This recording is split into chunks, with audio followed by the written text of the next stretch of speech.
Shabbat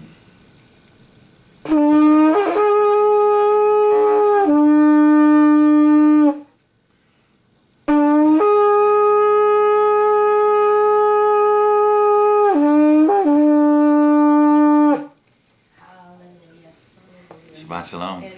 Hallelujah. Hallelujah. Welcome to the Miqra. And the Miqra really is about, and I usually say this at the beginning of every teaching, I say what the Miqra is. It's a proclamation. It's a word from Leviticus 23. We're proclaiming the good news of the Messiah and the work that he's done on our behalf, but we're also proclaiming it as it appears and as it applies from the foundational teachings, which is the Torah and the prophets of the Old Testament. And so when we're proclaiming the ancient paths, which the prophet Jeremiah told us to do, he told us to go back and consider the ancient paths, the things that were established from the beginning. Then we begin to synchronize the Old Testament with the New, and the New Testament with the Old.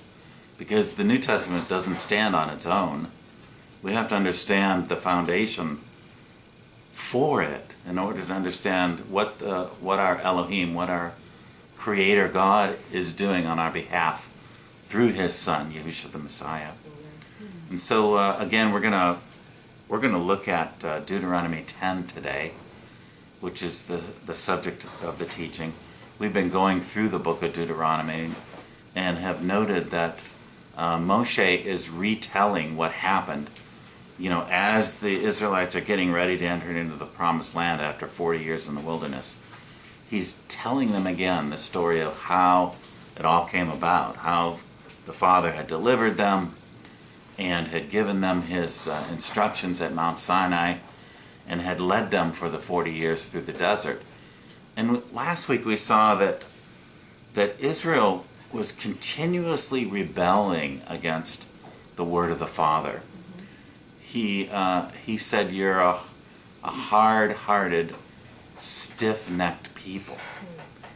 And what that means is they were stubborn, they were obstinate, they were rebellious. They weren't an easy people to instruct. They were always resisting the will of Elohim and the word of Elohim.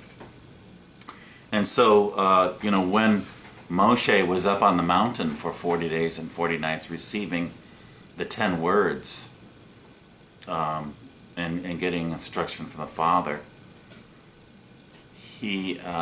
this was after the 10 words were given at Mount Sinai, and then he went up on the mountain for 40 days and 40 nights. When he came back down, the whole nation, led by Aharon, had made a golden calf idol.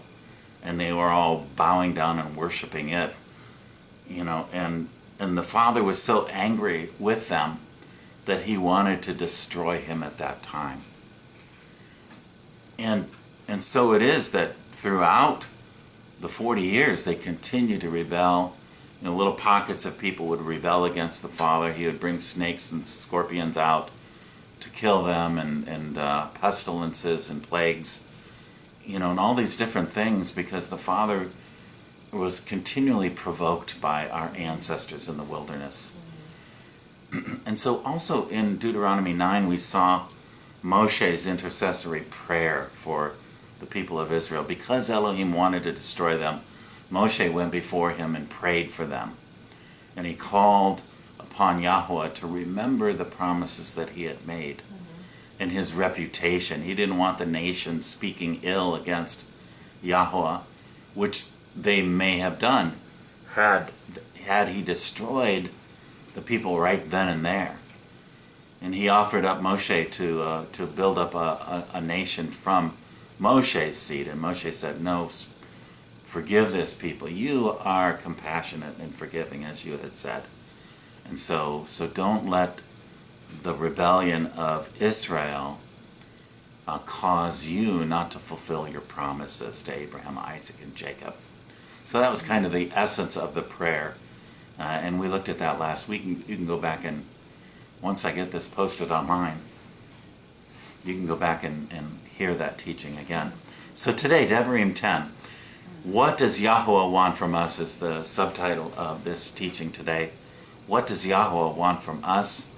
And we're going to see in Devarim 10 that Moshe, in the style that he uses, he goes back and he talks again about the second pair of tablets that he went back up on the mountain to receive.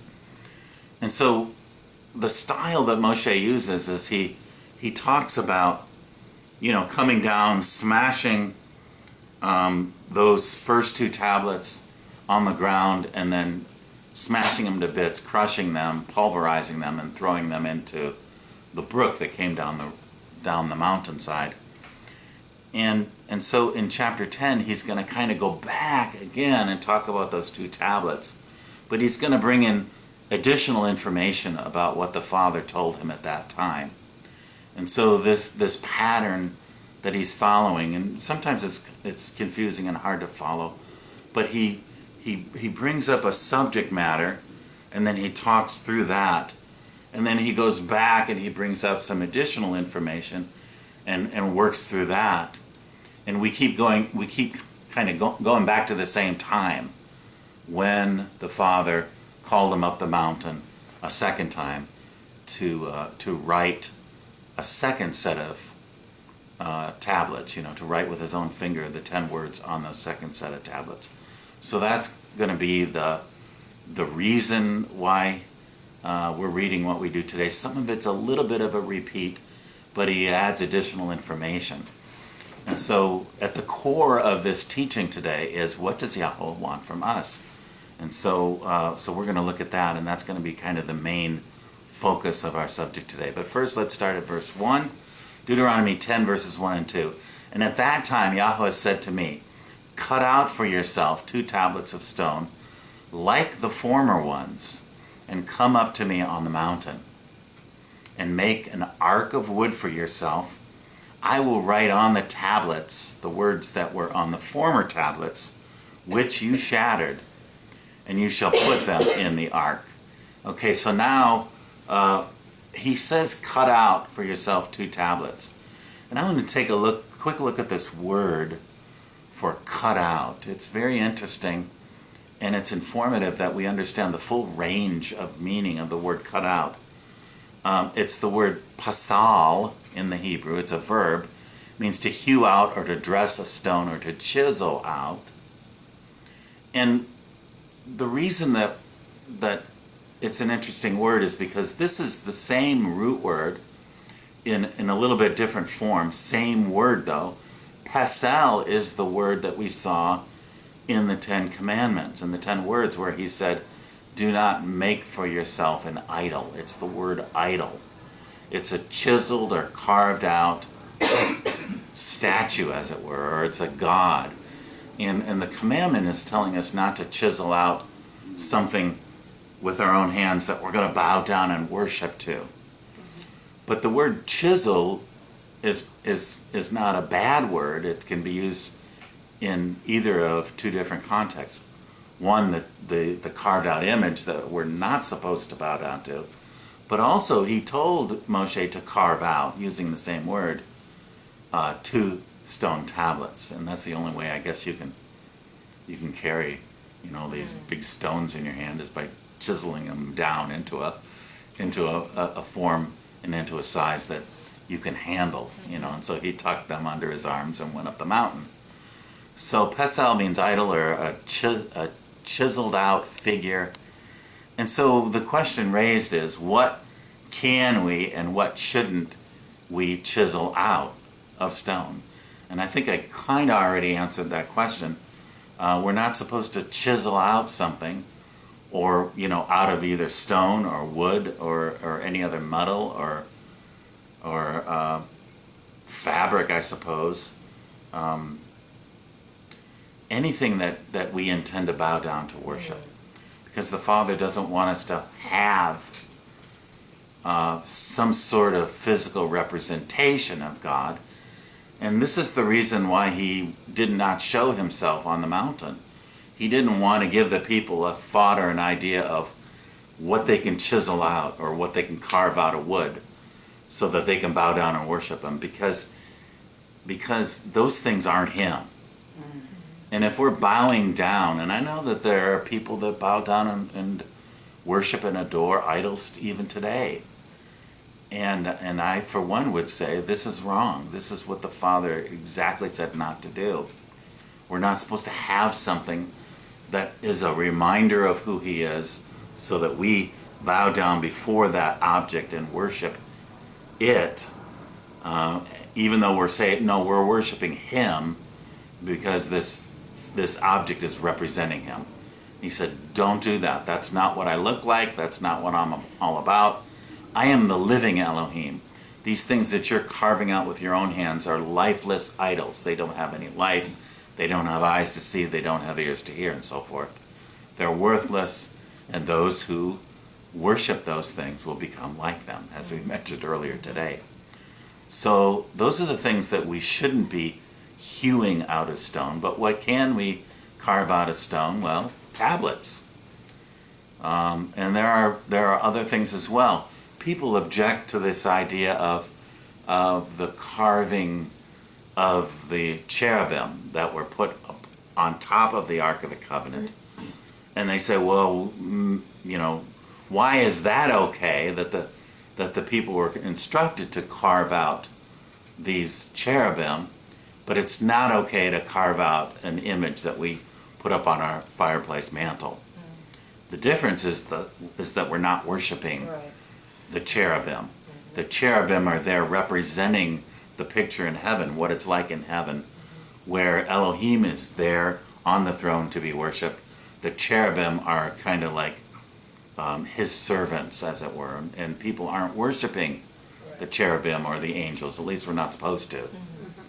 That's the instruction of Scripture. So we then can understand what can be cut out, what can be carved out. Even in the curtains of the holy place, there were pictures, there were embroideries of cherubim all over them. And that was okay because, again, those are not objects of worship. We're not worshiping the curtain. We're not worshiping any of the objects. We're worshiping the person who sits on the throne. Hallelujah.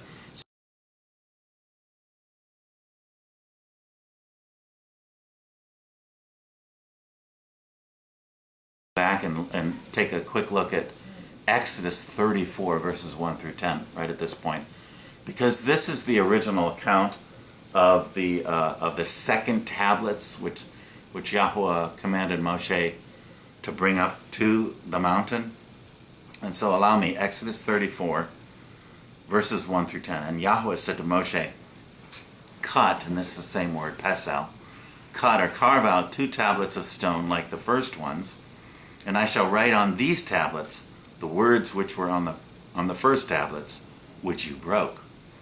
And be ready in the morning, and then you shall come up in the morning to Mount Sinai, and present yourself to me there on the top of the mountain.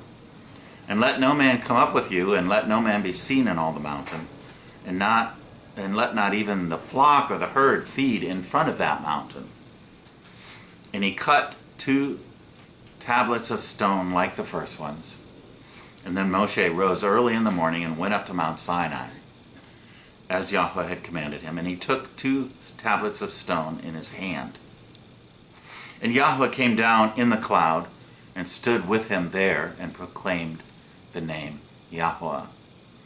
And Yahuwah passed before him and proclaimed, Yahuwah, Yahuwah, and El, compassionate and showing favor, patient and great in kindness and truth, watching over kindness for thousands, forgiving crookedness and transgression and sin, but by no means leaving unpunished, visiting the crookedness of the fathers upon the children and the children's children to the 3rd and 4th generation.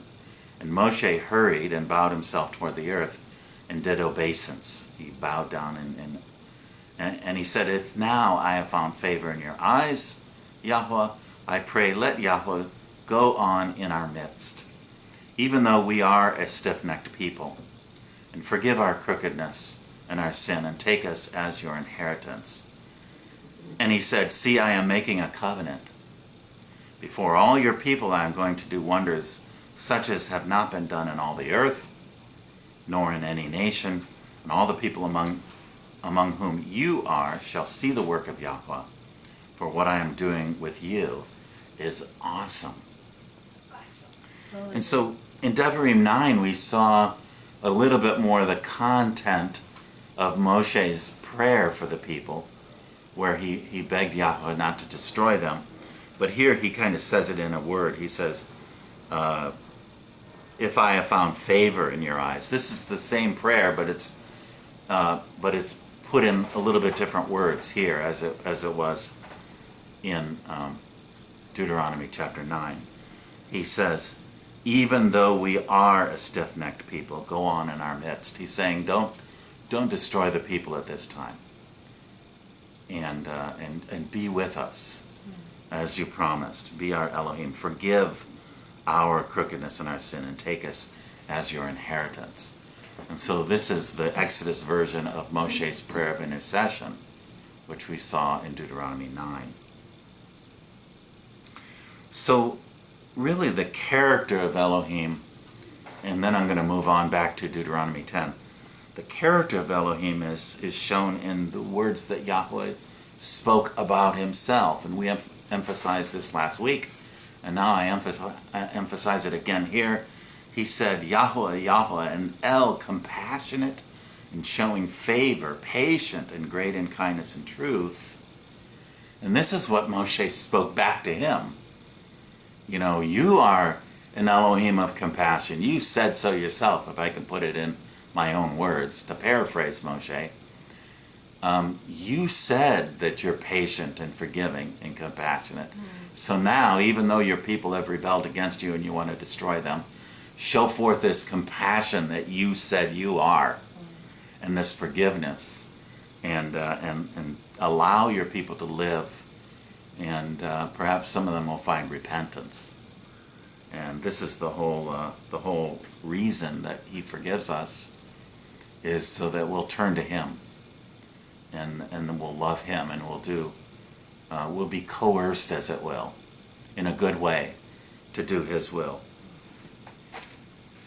So the Exodus 34 account kind of gives us an additional detail about the time he went up on the mountain with the second tablets. And so now we're going to read the rest of the story, as it were, here in Deuteronomy 10. It says, Moshe says, so I made an ark of acacia wood and cut out 2 tablets of stone like the former ones, and went up on the mountain with the 2 tablets in my hand. And here he used his hand. I think I described Moshe as taking them under his arms, like, 2 heavy stones. But here it says that he took the 2 tablets in his hand. And so maybe they were smaller than I pictured them to be. Maybe it's something that he could actually hold and handle in one hand, 2 tablets of stone. So I guess they weren't as heavy, again, as I imagined them to be. They were probably kind of heavy, but not overly, exhaustingly heavy. So he took the 2 tablets in his hand. He said he wrote on the tablets, like the former writing, the 10 words which Yahuwah had spoken to you on the mountain from the midst of the fire on the day of the assembly, and Yahuwah gave them to me. And so he did make this ark of acacia wood and cut out the 2 stone tablets. I want to show you a picture on the screen here of an acacia tree, just to give you an idea of what that tree looks like. And in the Hebrew, it's the word shittim, means acacia tree, or acacia wood in English. And the reason that this particular tree was used is because it's a very hard wood. It's harder, much harder than oak or any other of the hardwoods of trees that we would find. Acacia is probably, if not the hardest wood, among the hardest of woods that trees are formed by. And so the reason for that then would be because then it would not decay, it would not fall apart as quickly or as easily as a softer wood would. And so the acacia tree, and there it is. There are still acacia trees here and there around the world, and that's what it looks like. So he made an ark of acacia wood. That was probably a task too, because being such a hard wood, he's making a box out of this hardwood. He would have had to carve it, into slabs and then assemble it in whatever way he would assemble it. But that was probably just as hard as carving out the stone tablets. It took some work to do that. But it said he did that day, because the next morning is when he went up the mountain. And so we move to Deuteronomy 10:5. It says, "And then I turned and came down from the mountain and put the tablets in the ark which I had made. And there they are, as Yahuwah commanded me." So he's kind of getting ahead of the story, and he's going to come back and fill in some additional details in the verses to come. But again, he's in one quick glance, he's explaining that he made the tablets in the ark. He went up on the mountain. He came down with the tablets written with the finger of Elohim, and he put those tablets in the ark.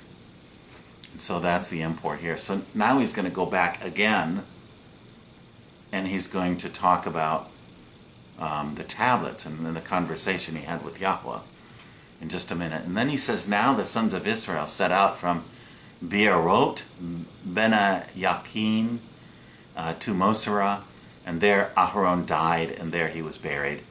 And Eleazar his son ministered as priest in his place. From there they set out to Gudgoda, and from Gudgoda to Jotbatha, a land of brooks and water." And so he's giving this little bit of history just to kind of have some sort of a semblance of a chronology here.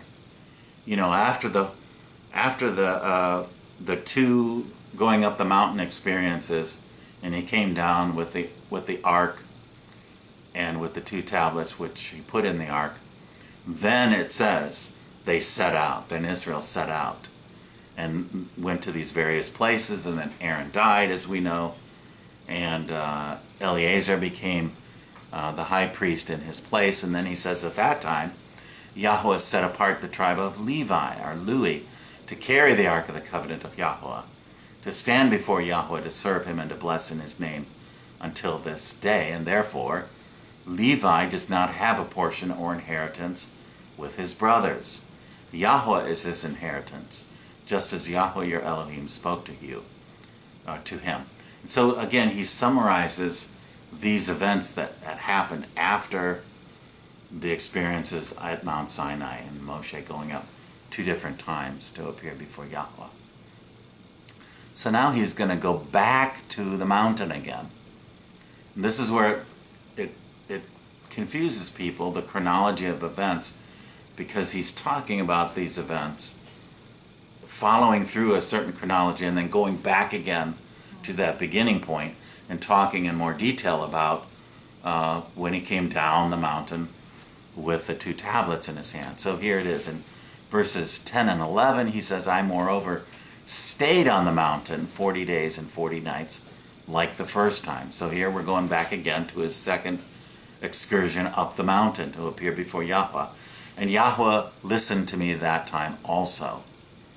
Yahuwah was not willing to destroy you." So here he's drawing from what he said back in chapter 9, that he pleaded with Yahuwah not to destroy them, even though Yah wanted to. And so now he's up on the mountain again, pleading on behalf of the people. "And then Yahuwah said to me, Arise, proceed on your journey ahead of the people, that they may go in and possess the land which I swore to their fathers to give them." So it was on the mountain that he was given the instruction that when he went down back again off of the mountain, that they were to proceed on their journey. And that's what we saw in the 4 or 5 verses prior to this statement. So again, going back and forth, Moshe's going back and forth in the events that happened in order to fill in the details of what he did and what Father told him to do. So with that in mind, and with the fact that Yahuwah was going to bring them to the border of the land of Canaan, and basically offer it to them. Were they willing to go in? And they sent out the spies, and we talked about that again last week. And so he takes a pause here to really get to the heart of the matter, and this is where the focus of our study I would like to be today. And this is the summary of requirements. With all this in mind, all that the Father did to provide a testimony of the words that he spoke on Mount Sinai by carving those words into the stone. That was the testimony Israel was to have, to be reminded of the covenant that he made. He says, now, Israel, what does Yahuwah your Elohim require from you? And the word there translated require, it's a simple term ask in Hebrew. And it could refer to a request or even a demand. And so the requirement, or what Yahuwah is asking of his people, it's more than just, if you would do this, I would be really happy, and this would be a good thing. No, it's more like a requirement. Because when we talked back in Exodus 19 about the Father appearing to the elders of Israel just before, a couple days before Sinai, he said, this is the covenant I'm going to make with the people. If you will hear my voice, and that's the way he put it, if you will hear my voice, which means to obey me, then you will be to me a kingdom of priests and a treasured possession, and I will be to you an Elohim. And so this is more than just asking, like, would you please do this for me since I'm doing all this for you? It's more of a requirement or demand. It's the demand of relationship. If you want to have relationship with me, these are the commandments that you're going to follow. And if you don't follow these commandments and you break this covenant, then we don't have any terms of relationship anymore. You've broken the terms of the covenant. And so this is what the Father requires or demands of his people. And I know in a New Testament world, we don't like to see it as demands from God, like this is what we have to do. We tend to say, well, God is gracious and compassionate and he's forgiving. He loves us no matter what we do. And that's kind of the theology of the day, is that God loves you just the way you are, and you're okay, and he's okay, and we're all okay. But that's not what the Father says. The Father has certain requirements or demands in order to maintain this relationship with his people. And here is what he requires of us. Moving on in Deuteronomy 10, the end of verse 12, he says, but to fear Yahuwah your Elohim, to walk in all his ways, and love him, and to serve Yahuwah your Elohim with all your heart and with all your soul, and to keep Yahuwah's commandments and his statutes, which I am commanding you today for your good. And so he uses 5 different verbs here. This is what the Father requires of us. So let's look at the first one. He says, but to fear Yahuwah your Elohim. He requires this of us. Proverbs 1:7 says this, the fear of Yahuwah is the beginning of knowledge. Fools despise wisdom and instruction. And so at the very outset of our relationship with Yahuwah, he wants us to fear him. And it's not just a mild, let's respect him, kind of thing. Fear actually means fear, okay? And in Exodus 20:20, this is explained to us. It says that Moshe said to the people, this was, a couple of verses after the Father had spoken the 10 words from Mount Sinai. It says, Moshe said to the people, do not be afraid. Remember, it says the whole camp was trembling in fear at the voice of Yahuwah and the loud trumpet sounds and so forth. And Moshe says, for Elohim has come in order to test you, and in order that the fear of him may remain with you, so that you may not sin. So it's only by actually fear. They were literally trembling in their boots, in their sandals, okay? before Yahuwah. And that's what he wanted. He wanted to put that fear of him, to know that he is so much greater than them, that out of, even if it's not just out of love, but out of fear of what he can do. He has the power of life and death. And so by fearing him, this was the reason that he tested them and he caused them to tremble in their sandals that day, so that the fear of him may remain with you, so that you may not sin. The fear of Yahuwah is the beginning of wisdom, again, as we said from Proverbs 1:7. And it's the motivation to obey the Father. Where we might think, well, he's going to forgive me anyway. I can sin this one time, or this 10th time, or this 100th time. It's the fear of Yahuwah that causes us to say, no, I can't even sin against him this one time, because he has power of life and death. In Luke 12, the Messiah made this statement about fearing Yahuwah. Luke 12:4-5, I say to you, my friends, do not be afraid of those who kill the body and after that have no more that they can do. But I will warn you whom to fear. Fear the one who, after he is killed, has authority to cast you into hell. That's right. Yes, I tell you, fear him. And so the Father requires of us that we fear him. Not just a loving reverence for him, but a holy fear of him. That he has, that he's God, that he's the creator. And we're just, something drawn up out of the dust of the earth. I mean, to put it into perspective, he's the eternal creator, and we're just a little bit of dust that he formed into a human being. And so he is the one that we need to fear. And this is the first of the requirements that Moshe speaks of here in Deuteronomy 10. What is that verse? Verse 12. This is the requirement that you fear Yahuwah, your Elohim. The second requirement is to walk in all his ways. And so I have a slide on that. The word walk comes from the word halak, or halakha is a common Hebrew term that is used of how we walk out our faith.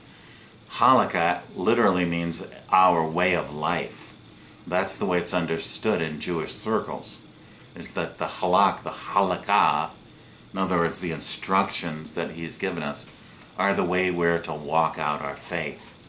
Deuteronomy 13:6 says, for if you are careful to keep all this commandment which I am commanding you to do, to love Yahuwah your Elohim, to walk in all his ways, and to hold fast to him. And then it goes on to say that, then the covenant is enacted, and then we're walking with him, and we have relationship through the covenant with him. And several times throughout Deuteronomy and in some other places, these requirements are given: to love Yahuwah, to walk in all his ways, to hold fast to him. Here in Deuteronomy 10, to fear him and to walk in all of his ways. 1 John 2:6 says this, the one who says he abides in him ought himself to walk. And that's the same Hebrew concept of way of life, of what your behavior should look like, to walk in the same manner as he walked. Or another version might say, to walk in his footsteps. And so however it is that our Messiah walked on this earth, we are to walk in that same way. That's to be our behavior. That's to be our lifestyle. And that's how we demonstrate our love for Elohim. It's through walking out of all of his ways. And so getting back to the text, Deuteronomy 10:12-13, fear Yahuwah your Elohim, walk in all of his ways, and love him. And this is the third requirement, that we're to love him. What did Messiah say about Deuteronomy 6? Verse 6 or 7? It says that we're to love Yahuwah with all of our heart, and all of our soul, and all of our strength, right? Amen. And serve him. And so to love him is not, the human type of love, or the kind of emotional kind of love that we usually think of. like a romantic love or an emotional love. But love, as defined in scriptures, and I'll just summarize this in one sentence, it means to do what he has called us to do. That's what loving him, that's what loving our neighbor is. It's to treat our neighbor according to the law. That we're not supposed to abuse our neighbor or falsely accuse him. And there's a long list of instructions how we are to treat our neighbor. And when we're doing those things and keeping those laws, then we're literally loving our neighbor the way that the scripture is telling us to love our neighbor. It's not about having mushy feelings, but it's about respecting our brother and treating him with dignity as one who also has been made in the image of Elohim. So we're to love him. That was the third requirement. The fourth requirement is to serve Yahuwah your Elohim with all your heart and with all your soul. So back in Deuteronomy again 6, we're told to love Yahuwah our Elohim with all of our heart, soul, and strength. And now here Moshe is saying that we're to serve Yahuwah our Elohim with all of our heart and with all of our soul. And so, however it is that we're expressing our connection with the living Elohim, whether it's through loving him or through serving him, it's to be done with all of our heart and soul and strength. It's basically what he's saying. We can't love him with all of our being without serving him with all of our being, without fearing him with all of our being. So however it is that we're relating to the living Creator is to be done with everything that is in us, in all that we are and have. And that's the way we are to serve Yahuwah our Elohim. And of course serving has to do with, carrying out his will in fulfilling his purpose in our life by exercising the gifts he's given us, and so forth and so on. It's we're serving him, we're doing what he calls us to do. Amen. And we're going wherever he calls us to go. And then fifthly, to keep Yahuwah's commandments and his statutes, which I am commanding you today for your good. And this is kind of a given, for as much as Moshe has talked about this in the book of Deuteronomy, chapter 4, chapter 6, chapter 8, it's all over the place. He keeps going back to this idea of keeping the covenant commandments, the statutes, and the right rulings that the Father has given us. And this is how, again, that we express our love for Elohim and our connection with him. So these are the requirements that Father has given, at least as they're expressed here in Deuteronomy 10.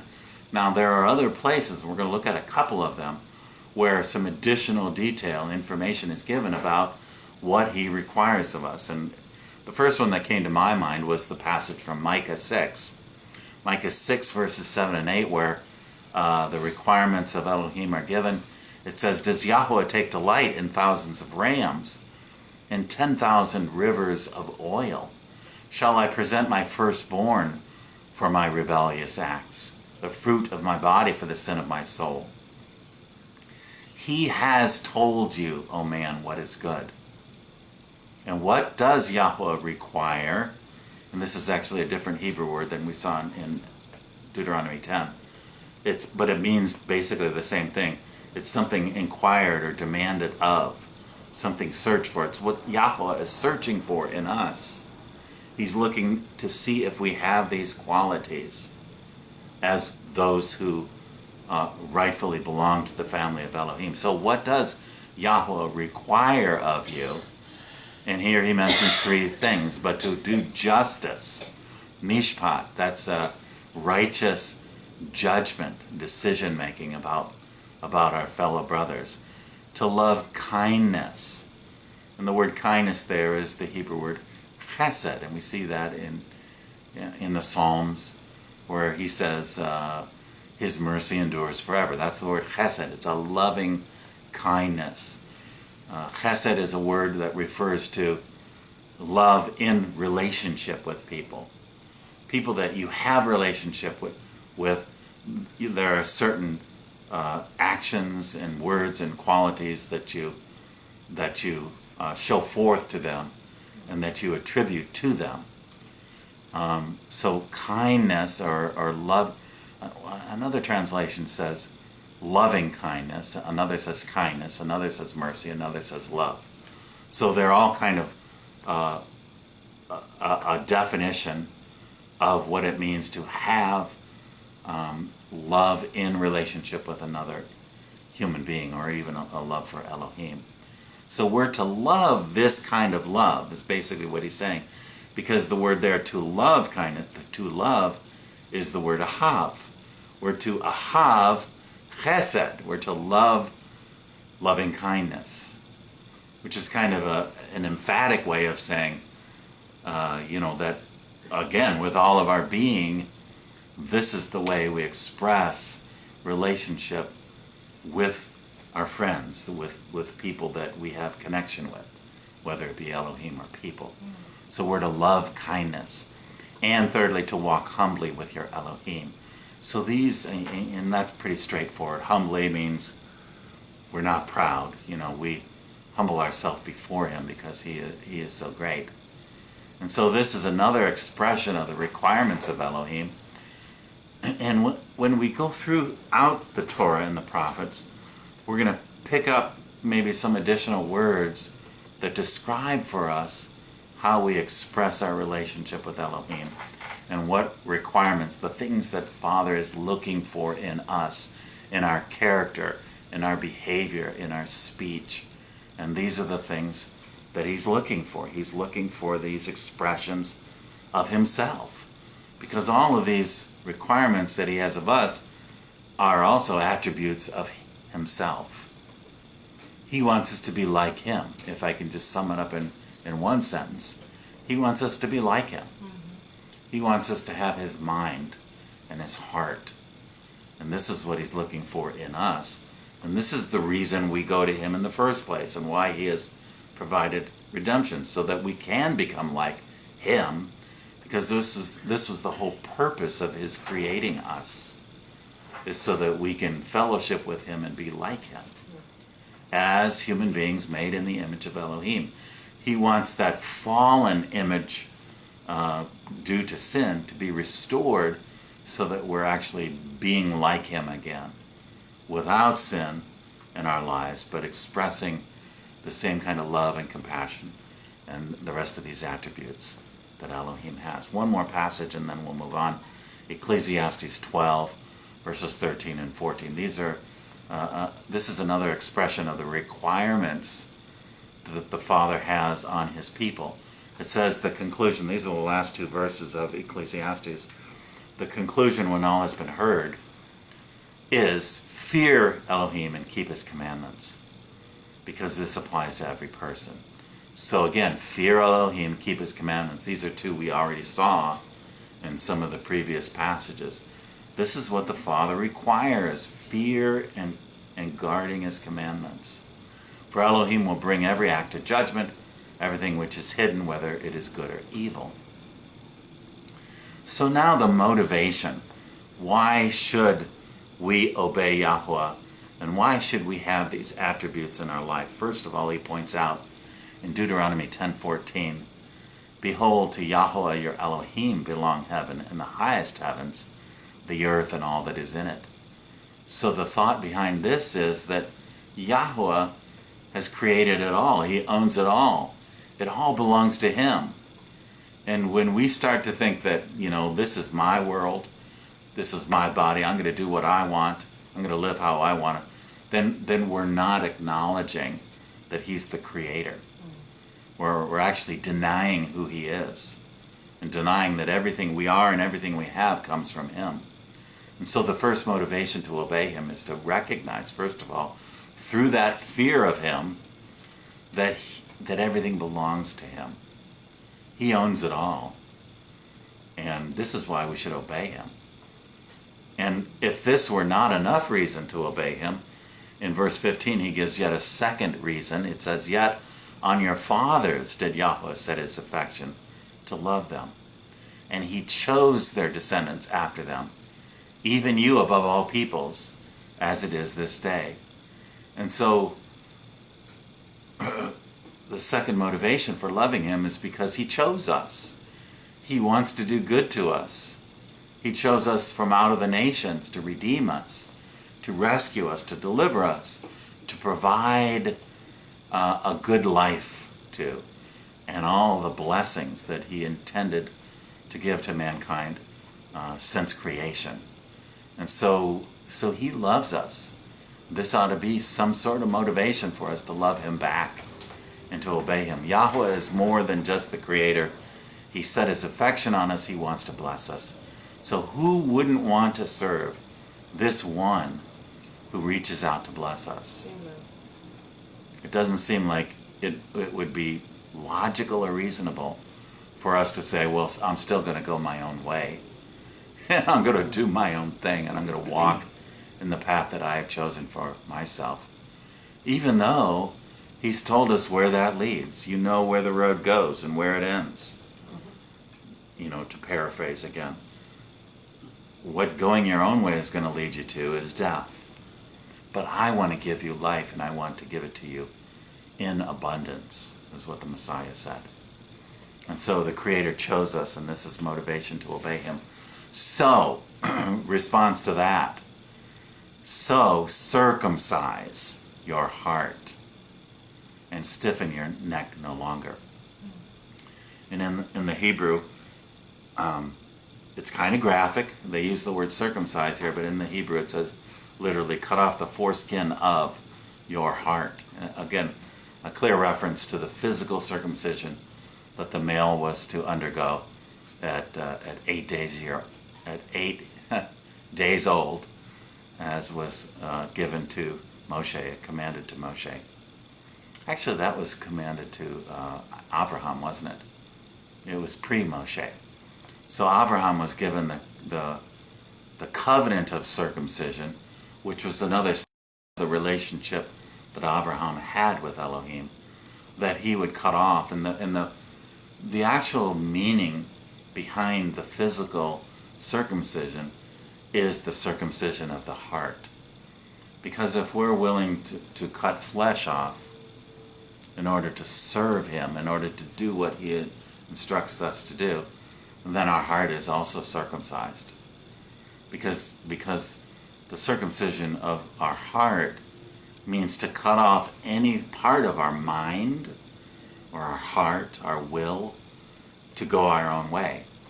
When we remove that, when we cut it away from us, then we can serve him willingly and in newness of heart, and the Spirit can work through us to do the things that Elohim requires of us. So circumcision really has this meaning. It's basically to leave our own ways behind, cut ourselves free from those things, to become disentangled from the cares that we once had and our desires and our motivations, and move on in the motivation and the desire of Elohim to walk in his ways. So circumcision of the heart really has to do with being fully in submission to our Elohim, to do whatever he calls us to do. Hallelujah. From there, from this spiritual circumcision, which may be one way to describe it, in distinction from the physical circumcision, which was just a mere shadow picture of what he's really looking for within us. It's a heart change. It's a willingness to stop being stubborn and just allow him to have his way in our life. That's what the spiritual circumcision of the heart's all about. Giving him control over our life and our actions and our attitudes and our decisions. So next he says, he executes justice for the orphan and the widow. He shows his love for the alien by giving him food and clothing. And so, show your love for the alien, for you were aliens in the land of Mitzrayim. And so here's an additional demonstration of who Elohim is that he even cares about the widows and orphans. He cares about the downtrodden. He cares about the people who have no means of support. And so he wants us to love them, the alien, just as as he loves the widow and the orphan. And so he shows his love, and we're to show our love for the alien by giving him food and clothing. And I don't know if this is like the limitations of our demonstration of love toward the alien, where he says by giving him food and clothing. It may go beyond just giving him food and clothing. Sometimes it means giving him a place to stay, maybe giving him an occupation, a means of working to earn his living and so forth. But here specifically he says, give him food and clothing, and this is what we need to be doing for others. Feed them and clothe them. So I want to take a quick look at what the alien is. It's the Hebrew word ger. The ger is a man who either alone or with his family leaves his village and tribe because of war, because of famine, because of pestilence, or even blood guilt if he killed somebody by mistake, and he seeks shelter and sojourn elsewhere. So this alien could actually be a fellow Israelite, or it could be somebody from another nation. Or somebody from Afghanistan. That has come into Israel to seek to live among the sons of Israel, because maybe he was rejecting the gods that the nation he came from was serving, or the Israelites, they had to take off and run, and so now they're living in a different area of the country, and they're not living in their own inheritance, so they have nothing. And so the Father is saying, love these aliens, because you were aliens in Mitzrayim, and so you are to love the aliens who live among you. And so it also says this alien, this ger, is one who seeks shelter and sojourn elsewhere, where his right to own land, to marry, and to participate in the administration of justice and in the cult and in the war is curtailed. In other words, he doesn't have rights where he's living now, in this part of Israel where he's sojourning, where he decided to, set down his tent pegs, as it were. And so we're to love the alien because he doesn't have specifically an inheritance that he can depend upon. And so we're to love those strangers, those who have no rights, where they are now. And among the nations, aliens who have no rights are treated poorly. But in Israel, according to the compassion of Elohim, the alien is to be treated as a native born. We're not to deny him, even though he doesn't have his own inheritance where he's seeking shelter. We're not to deny him his rights as a son of Israel. We're to show compassion to him as we would a native born. Whether it be someone from the nations or someone from Israel who is living out of his inheritance. So he has chosen to live in the land, but not as an enemy, is the point here. And there's a distinction between this word ger and a couple of other Hebrew words that describe the foreigner as an enemy, as a combatant, as someone who's not agreeing to serving Yahuwah. But the ger is a stranger who is agreeing to live under Yahuwah's care, and has chosen the God of Israel as the God that he wants to serve. So we're to love the aliens among us and the widow and the orphan with that same kind of compassion that Elohim has. And so one more list, verses 20 and 21, of requirements of Yahuwah. It says, you shall fear Yahuwah your Elohim, you shall serve him and cling to him, and you shall swear by his name. So there's two additional things that are included in the requirements of his people in the way that they serve Elohim. They're to cling to him. They're not supposed to be looking for help from other sources, from other gods, from other entities, from other kings of other nations. And we saw some of the kings of Judah do that very thing, some of the kings of Israel. They looked to the other nations and to the other powerful kings for help in fighting the person who's coming in to oppress them. And Father says, No, we're to cling to Him. We're to seek our help from Him and Him alone. We're not supposed to be looking to other gods, as it were, for rescuing us or delivering us or whatever our needs are. We're to cling to Him, and we shall swear by His name. This is another commandment that we've talked about in the past. We're to take all of our oaths in His name because we're bringing the very reputation of Elohim into the conversation when we're swearing by His name. What we're saying is that as Elohim is faithful, so I will be faithful to fulfill my oath I'm making with you today. That's why we're to swear by His name. We're bringing Elohim into this this covenant, this agreement that we're making, this promise, this oath that we're making with another human being. And He is your praise, He says in verse 21. He is your praise, and He is your Elohim, who has done these great and awesome things for you, which your eyes have seen. And so these are all motivations why we should serve Elohim. And there are multiple reasons, as it turns out, why we should serve Elohim. It's not just because He's the creator of heaven and earth, although that should be reason enough. It's not just that He redeemed us from our enemies, although that should be reason enough. But it's also because He is the object of everything that we have and everything we do and everything that we can be. He is the one who brings it to fulfillment into our lives. He is to be our praise and our Elohim. He is the one that we cling to. He is the one that our entire focus should be upon. And so the final verse of our chapter says in verse 22, your fathers went down to Mitzrayim, 70 persons in all, and now Yahuwah your Elohim has made you as numerous as the stars of heaven.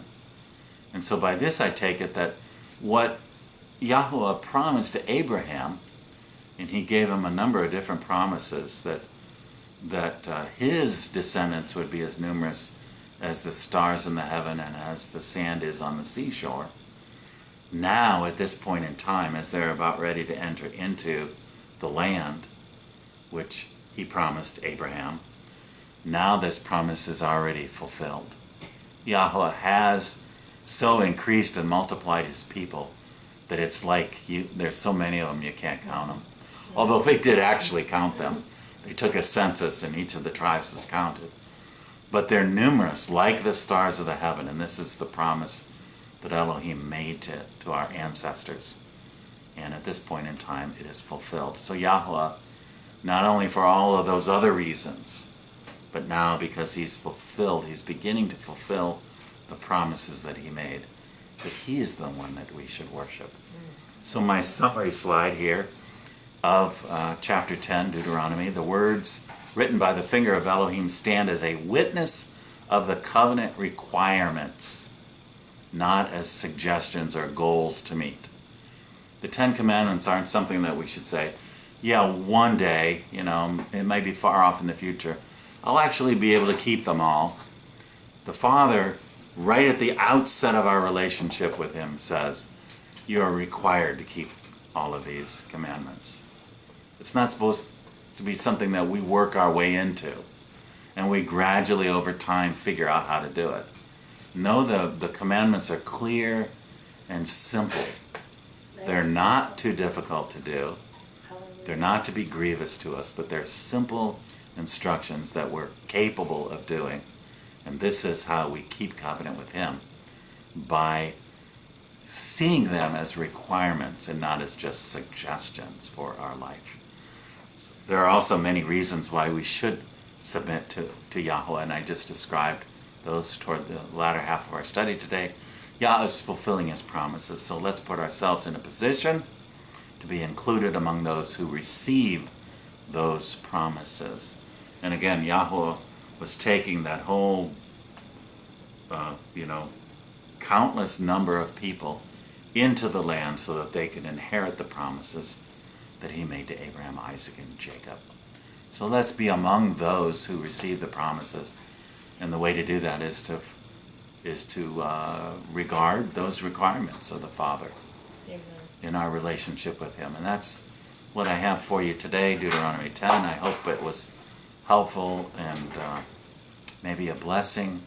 I hope that it was instructive and that it provides us further motivation to serve Him with all of our heart and soul and strength. Hallelujah. So questions, and